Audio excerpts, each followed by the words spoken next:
तो दोस्तों स्वागत है आपका Ayush multi speciality hospital Kharghar में। और फिर से हमारे साथ जुड़ बैठे हैं डॉक्टर विभावरी पाटिल, जो यहाँ पर एक साइकाट्रिस्ट है। और आज का जो हमारा वीडियो है वो होने वाला है एजुकेशनल वीडियो ऑटिज्म के बारे में। तो मैम शुरू करें हमारे सवालों का सिलसिला। ओके, तो मैम एज अ साइकाट्रिस्ट आप कैसे डिफाइन करेंगे ऑटिज्म को? ऑटिज़म को डायग्नोज या डिफ़ाइन करते वक्त हम कहते हैं कि social reciprocity, language and speech development, repetitive movements, इन 2 या 3 निकषों पे हम ऑटिज़म को डायग्नोस करते हैं। सोशल रेसिप्रोसिटी का मतलब है कि जैसे अभी आप और मैं हम बात कर रहे हैं, तो आप एक सवाल पूछेंगे जिसको मैं समझ के आपको जवाब दूंगी। तो बेसिकली इस चीज़ को समझने के लिए हमको ये समझना ज़रूरी होता है कि मेरी अपनी एक माइंड है, मेरा माइंड अलग तरीके से काम करता है, और ये सामने वाली व्यक्ति एक अलग व्यक्ति है और इसका माइंड अलग तरीके से काम करता है। इसको हम थ्योरी ऑफ माइंड कहते हैं। ऑटिज़म में बेसिकली उन बच्चों को अपने आप में और अपनी एनवायरनमेंट में फ़र्क करना नहीं आता, इसीलिए वो बहुत सारी चीज़ों को रजिस्टर नहीं कर पाते और सोशली मीनिंगफुल कम्युनिकेशन नहीं कर पाते।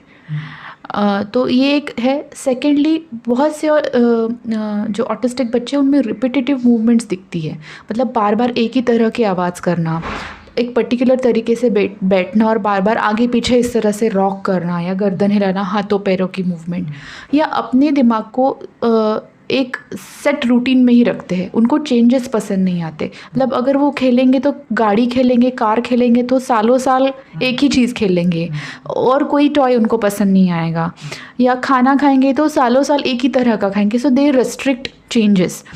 सो basically it is that. And उनको अटेंशन डेफिसिट या सेंसरी प्रॉब्लम्स भी होती है, जैसे कि बहुत ज़्यादा आवाज़ नहीं सह पाना, या फ्लिकरिंग लाइट्स, या बहुत ज़्यादा लाइट्स या कम लाइट्स नहीं सह पाना। उसी के साथ साथ उन लोगों का जो पेन सेंसिटिविटी, मतलब अगर बहुत दर्द हो रहा है तो बच्चा शायद बता भी नहीं पाएगा, या इतना सा दर्द हो जाएगा फिर भी वो बहुत ज़्यादा ओवर रिएक्ट कर पाएगा। तो इन सेंसरी स्टिमुलस को भी उनके ब्रेन को ठीक तरीके से प्रोसेस करके उसको एक्सप्रेस करना नहीं आता।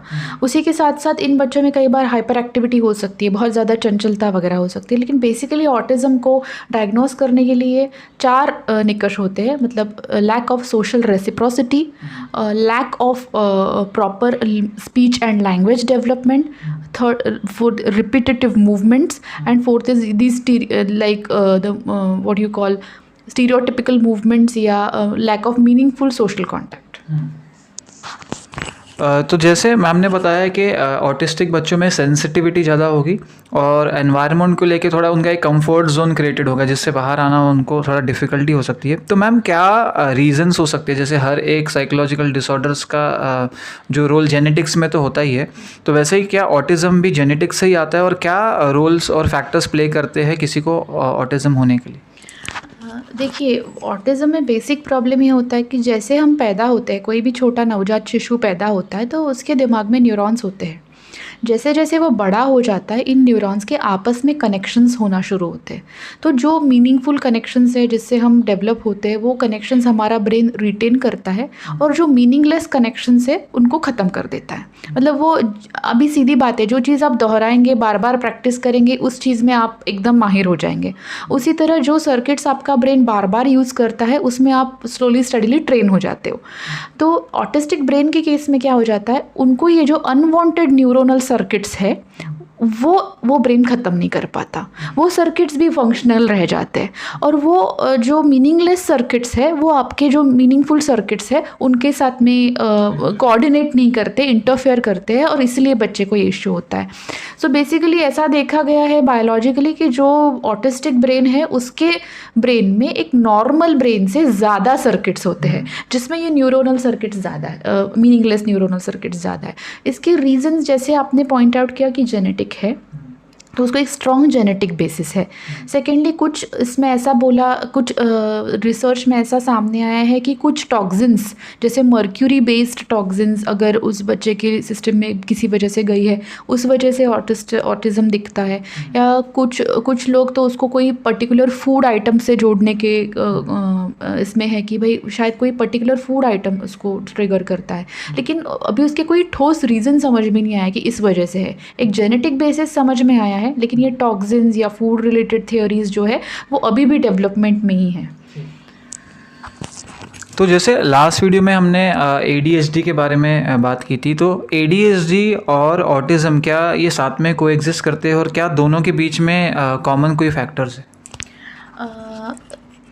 ऑटिस्टिक बच्चों में हाइपर एक्टिविटी बहुत बार दिखती है, तो एक ऑटिस्टिक बच्चे के साथ में आपको ADHD दिख सकता है, लेकिन प्योर ADHD में बच्चे को इस तरह की प्रॉब्लम्स नहीं आती, जैसे सोशल रेसिप्रोसिटी या लैंग्वेज या स्पीच डेवलपमेंट। एक प्योर ADHD बच्चे में ये प्रॉब्लम्स नहीं होती।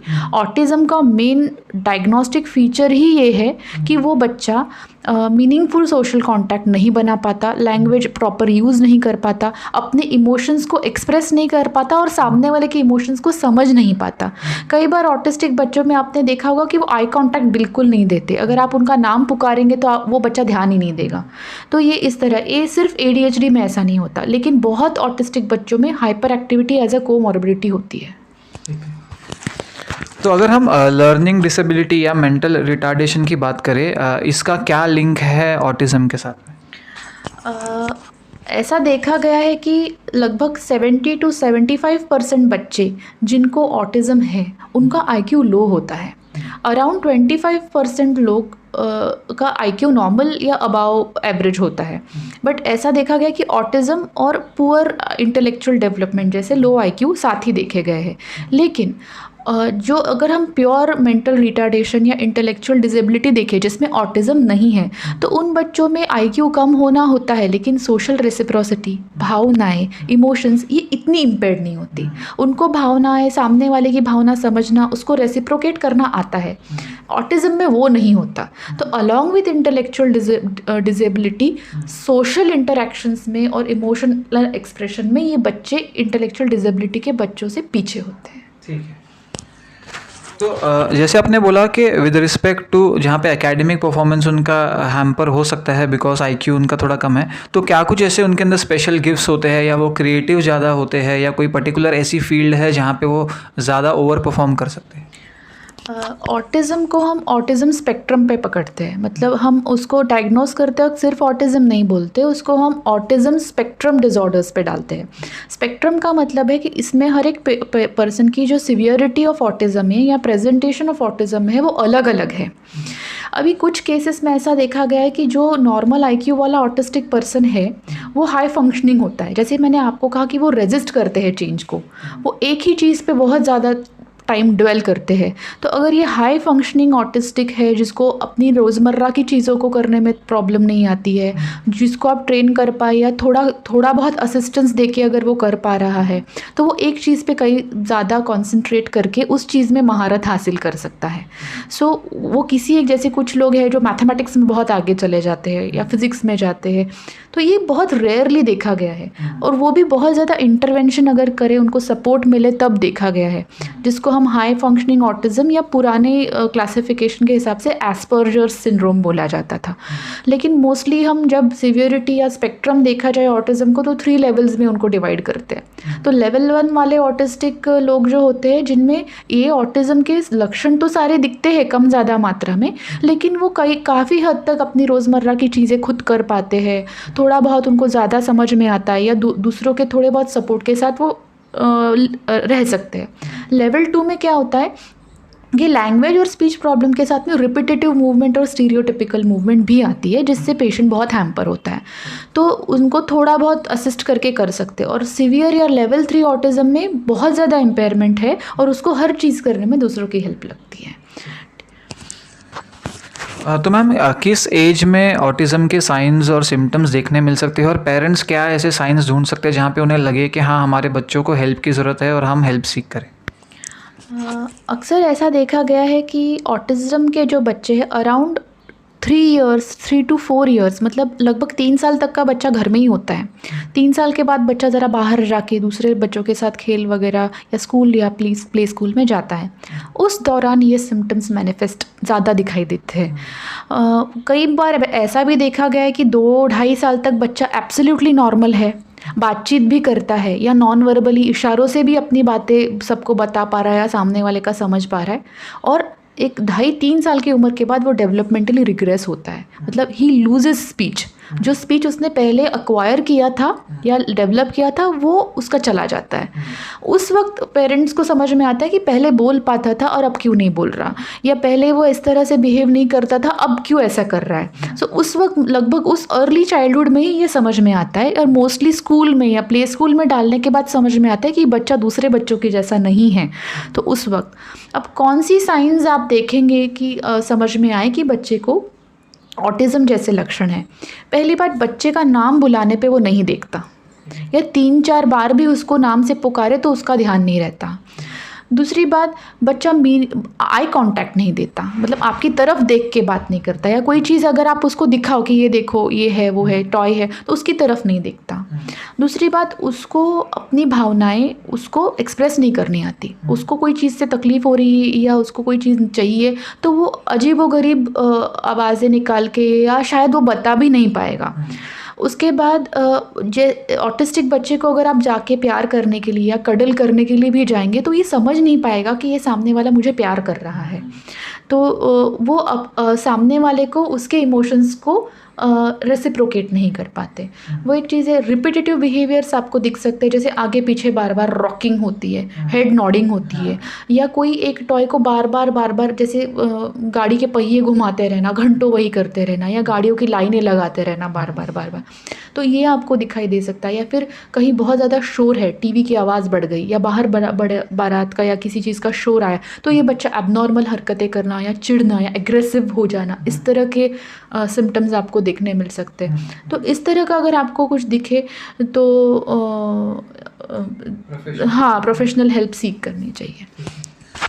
तो मैम ने काफ़ी सारे ऐसे सिम्टम्स बताए हैं जिससे पेरेंट्स एक्चुअली वरीड भी फील कर सकते हैं। तो उनके मन में ये सवाल अक्सर आता होगा कि क्या मेरा बच्चा जिसको अगर ऑटिज़म है, डायग्नोस होता है, उसकी आगे की फ्यूचर लाइफ कैसे अफेक्ट होती है, उसकी स्कूलिंग, उसकी आगे कॉलेज लाइफ, बाद में अगर उसके जो आगे मैरिड लाइफ, क्या ऑटिज़म उनकी इन सब लाइफ में किस तरह से प्रभाव डाल सकता है? हम सब जानते हैं कि man is a social animal. हम हमारी लाइफ में जो भी कुछ करते हैं हम कलेक्टिवली करते हैं। अब इस केस में सबसे ज़्यादा प्रॉब्लम ये होती है कि ये बच्चा मीनिंगफुल सोशल कांटेक्ट नहीं बना पाता। अब ये सोशल कांटेक्ट हमको हर जगह लगता है, जैसे जब बच्चा स्कूल जाता है तो उसको टीचर से भी एक तरह का सोशली उसको इन्वॉल्व होना पड़ता है, अपने फ्रेंड्स के साथ सोशली इन्वॉल्व होना पड़ता है। यही चीज़ बच्चे की सबसे ज़्यादा हैम्पर होती है। इसीलिए उसको लर्निंग में, डेवलपमेंट में, नई एक्टिविटीज़ सीखने में, दुनिया के हिसाब से उसको अपने आप को ढालने में बहुत तकलीफ़ होती है। और जैसे मैंने कहा कि उसको थ्योरी ऑफ माइंड नहीं होता कि मैं अलग हूँ और मेरी एनवायरनमेंट अलग है, ये चीज़ उस बच्चे को, ये स्ट्रक्चर नहीं होता, उस वजह से उसको ये प्रॉब्लम्स आती है। अब इस बच्चे का अगर ऑटिज़म हम ऐसा ही छोड़ दे, उसको ट्रीट ना करें, तो सबसे पहली बात है ये उम्र के साथ बढ़ता जाता है, ये घटता नहीं है जैसे हम ADHD के साथ होता है उस तरह से। बिकॉज़ वो लैंग्वेज बचपन में ही नहीं है, अगर हम उसको उसके साथ हेल्प नहीं करेंगे तो वो उसे कभी एक्वायर नहीं कर पाएगा। तो इसको सोशल कॉन्टैक्ट और सोशल कंटेक्स्ट में उसको प्रॉब्लम आती है, इस वजह से ये बच्चा सबसे ज़्यादा हैम्पर होता है as opposed to intellectual disability. अगर बच्चे का IQ कम भी है और ऑटिज़म नहीं है तो हम उसको किसी तरह से समझा पाएंगे या किसी चीज़ में इन्वॉल्व कर पाएंगे। ये बच्चा हमेशा सॉलिटरी सीख करता है, अकेला रहना पसंद करता है, लोगों के साथ घुलना मिलना पसंद नहीं करता। इस वजह से इसको सिखाना बहुत मुश्किल होता है। आगे चल के ये बढ़ता जाएगा तो ये बच्चा मतलब इसी तरह आइसोलेट रहता जाएगा, उसको हर चीज़ में सामने वाले की हेल्प की ज़रूरत पड़ेगी। तो ये प्रॉब्लम्स उनको आगे जाके हो सकती है। तो मैम ने जैसा बताया कि ट्रीटमेंट सीख करना बहुत इंपॉर्टेंट है और इसके सिम्टम्स आगे जाके और बढ़ते ही है, तो मैम बताइए इसका ट्रीटमेंट प्रोटोकॉल क्या होता है? जैसे कि बाकी सारी साइकियाट्रिक डिज़ॉर्डर्स में है, सबसे पहली बात तो मैं दर्शकों को ये बताना चाहूँगी कि ऑटिज़म एक ऐसी बीमारी है जिसमें जितना जल्दी और जितना एग्रेसिवली आप इसको इंटरवीन करेंगे उतना बच्चे में सुधार जल्दी आएगा। अगर छोटी उम्र में इसको झट से डायग्नोज आप करें, उसके ऊपर जो उपाय है वो झट से आप फटाफट शुरू करेंगे तो बच्चा कम उम्र में उसको सीखना बहुत आसान हो जाएगा। तो सबसे पहली बात ये है कि हर इंसान का ऑटिज़म अलग अलग हो सकता है। कुछ बच्चों में ऐसा होता है कि लैंग्वेज इम्पेयरमेंट उतनी नहीं होती, सोशल कॉन्टैक्ट का प्रॉब्लम ज़्यादा होता है। कुछ बच्चों में ये दोनों भी चीज़ें होती है लेकिन स्टीरियोटिपिकल मूवमेंट्स नहीं होती। कुछ बच्चों में सब होता है, सोशल कॉन्टैक्ट का भी प्रॉब्लम है, स्टीरियोटिपिकल मूवमेंट्स भी है, लैंग्वेज प्रॉब्लम भी है और सेंसरी प्रॉब्लम भी है। तो सबसे पहली बात एक्सपर्ट्स को ले जाके पहले ऑटिज़म को डायग्नोस कराना, उसके बाद उसकी सीवियरिटी को समझना कि, और दूसरी बात इसके बाद इंटरवेंशन आता है ऑक्यूपेशनल थेरेपी का और स्पेशल एजुकेशन का। अब जैसे मैंने ADHD में भी बोला था कि वो बच्चों को कस्टमाइज्ड होती है, हर एक बच्चे की स्ट्रेंथ्स और वीकनेसेस देख के उस हिसाब से उसको डिज़ाइंड कस्टमाइज्ड थेरेपी दी जाती है। उसी प्रकार ऑक्यूपेशनल थेरेपी फॉर ऑटिज़म भी उसी तरह होती है। साथ ही स्पेशल एजुकेटर मतलब स्पेशल टीचर्स होते हैं जो इन बच्चों को उनकी योग्यता के हिसाब से सिखाते हैं। ये आप जितना जल्दी देंगे तो बच्चे को एक स्ट्रक्चर्ड एनवायरनमेंट में रहने की आदत पड़ेगी। उसको एक्टिविटीज़ ऑफ डेली लिविंग के लिए इंटेंसिव ट्रेनिंग दी जाएगी जिससे वो जितना हो सके उतना इंडिपेंडेंट हो। लैंग्वेज और स्पीच थेरेपी के साथ अगर उसको स्पीच में प्रॉब्लम्स आ रही है तो वो उसको हल करने में मदद करेगा। साथ ही इसके साथ में कुछ दवाइयाँ भी इंक्लूडेड होती है, जैसे अगर बच्चा बहुत हाइपर एक्टिव है, बहुत ज़्यादा चंचल है तो उसके लिए मेडिसिन्स दी जाती है बच्चे को। कई ऑटिस्टिक बच्चों में एपिलेप्सी भी देखा जाता है, मतलब उनको फिट्स या मिर्गी आती है। अगर वो चलता रहा तो बच्चा सुधरता नहीं है, तो उसकी एपिलेप्सी की ट्रीटमेंट भी साथ ही साथ चलना बहुत ज़रूरी है। तो medications, special education, occupational therapy, उसी के साथ साथ behaviour therapy, parent mediated therapy, मतलब पेरेंट्स को बच्चे की ट्रीटमेंट में इन्वॉल्व किया जाता है सो दैट बच्चे को घर पे भी इसका फ़ायदा हो। तो अलग अलग तरह की इन बच्चों के लिए थेरेपीज़ होती है जो जितनी जल्दी आप अगर उनके ऊपर काम करना शुरू करें तो ये है। इसी के साथ ऑटिज़म के लिए और एक सहूलियत है, शैडो टीचर्स होती है। मतलब बच्चा स्कूल जाता है तो उसके साथ शैडो बन के, जैसे मानो जहाँ भी वो जाएगा वो टीचर रहेगी और उस बच्चे के साथ में उसको हर चीज़ में इन्वॉल्व करके लेगी। तो ये शैडो टीचर्स ये एक कंसेप्ट होता है। कई बार ऐसा भी देखा गया कि ये ऑटिस्टिक बच्चा जानवरों के साथ बहुत अच्छी तरीके से रिलेट कर पाता है। तो बहुत से ऑटिस्टिक बच्चों को ये हम सलाह देते हैं कि अगर आप रख सके तो अपने बच्चे के लिए पेट रखिए, ईदर अ डॉग और समथिंग, बिकॉज वो अपने आप को वर्बली एक्सप्रेस नहीं कर पाता लेकिन वो रेसिप्रोकेशन में उस जानवर की भावनाओं को समझने में उसको हेल्प होती है, उस हिसाब से वो ह्यूमंस की भावनाएं भी समझ पाता है। तो पेट थेरेपी एक है उसके अंदर। तो ये अलग अलग इंटरवेंशंस हैं, वो तो जब पेशेंट आता है तो उसके साथ बातचीत करके फिर देखा जाता है कि एग्जामिन करके ही पता चलता है कि इस पेशेंट को किस चीज़ की ज़्यादा ज़रूरत है।